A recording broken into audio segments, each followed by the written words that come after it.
Une jeune princesse possédait toutes les qualités que l'on put désirer.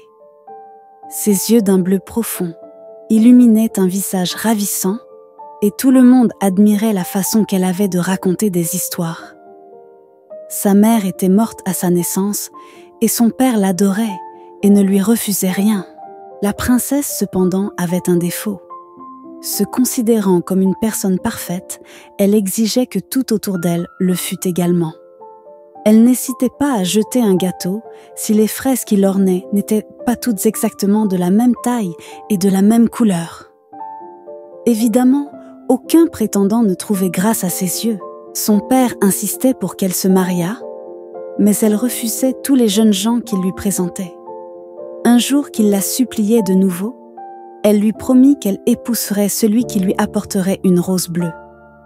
Le père ne se réjouit pas de cette décision, car il savait bien que les roses bleues n'existent pas. Les roses sont blanches, rouges, roses ou jaunes, mais jamais bleues.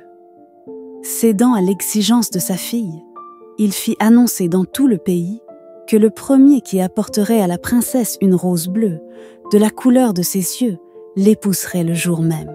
Nombreux furent ceux qui partirent à la recherche de cette rose dans l'espoir de devenir le gendre de l'empereur. Beaucoup abandonnèrent leurs recherches. Seuls 3 prétendants continuèrent leur quête. L'un d'eux était un riche marchand. Il alla voir un fleuriste et lui demanda de lui trouver une rose bleue, sinon il le tuerait. Le fleuriste désespéré utilisa un subterfuge pour sauver sa vie. Il trempa une rose blanche dans un liquide bleu, et la rose se teinta de la couleur désirée. Quand le marchand revint voir le fleuriste, il le remercia et lui donna beaucoup d'argent. Il se précipita alors au palais pour montrer la rose bleue à la princesse et l'épouser. Le roi se réjouit à la vue de la fleur et dit à sa fille : « Tu dois tenir ta promesse. Tu as la rose bleue que tu souhaitais. Nous allons préparer le mariage. » Sa fille, cependant, avait deviné la ruse et répondit à son père : « Comment avez-vous pu vous laisser aussi facilement tromper ?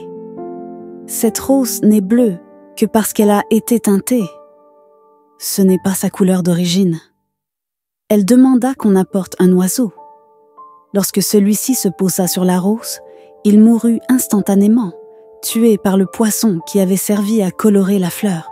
Le deuxième prétendant était un militaire qui se rendit dans la région des 5 fleuves, célèbre pour ses diamants. Il examina de nombreuses pierres précieuses et finit par trouver un très gros saphir bleu. Il l'acheta et le porta à un joaillier pour le faire tailler en forme de rose. Quand l'empereur vit le bijou, il le trouva magnifique et fut persuadé que sa fille accepterait de se marier avec ce militaire. Son père alla la chercher et lui dit : « Tu dois tenir ta promesse.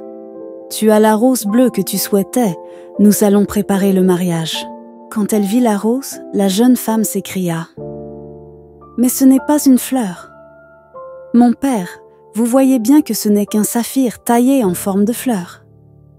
J'ai de bien plus beaux bijoux et j'attends toujours qu'on m'apporte une vraie rose bleue. » Le 3e prétendant était un jeune noble de bonne famille. Il convoqua le plus réputé des peintres du pays et lui demanda de lui peindre la plus belle rose bleue qu'on pût imaginer. Quand le tableau fut achevé, il le porta à l'empereur qui fut persuadé que, cette fois-ci, sa fille serait satisfaite et qu'elle aurait enfin trouvé un mari. Son père alla la chercher et lui dit : « Tu dois tenir ta promesse. Tu as la rose bleue que tu souhaitais. Nous allons préparer le mariage. » La princesse répondit qu'elle voulait une rose vivante et non une image, aussi belle soit-elle. Le dernier prétendant fut donc refusé comme tous les autres. Un soir d'été qu'elle admirait le coucher du soleil, elle entendit un poète chanter. C'était un beau jeune homme à la voix douce et harmonieuse. Elle descendit à sa rencontre. Elle s'éprit de lui. Mais quand il lui dit qu'il souhaitait l'épouser, elle lui répondit : « Hélas, j'ai juré que je n'épouserais que celui qui serait capable de me rapporter une rose bleue. Jusqu'à présent, personne n'y est parvenu. Moi, j'y parviendrai. Ce n'est pas difficile, il y a partout des roses bleues. Le lendemain, il arriva au palais avec une rose de couleur crème. Il la présenta à l'empereur qui se moqua de lui.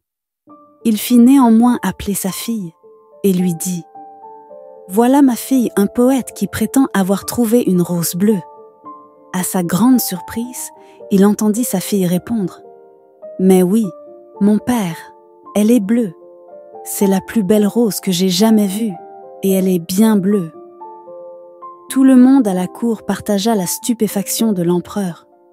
Tout le monde voyait une rose crème et non bleue.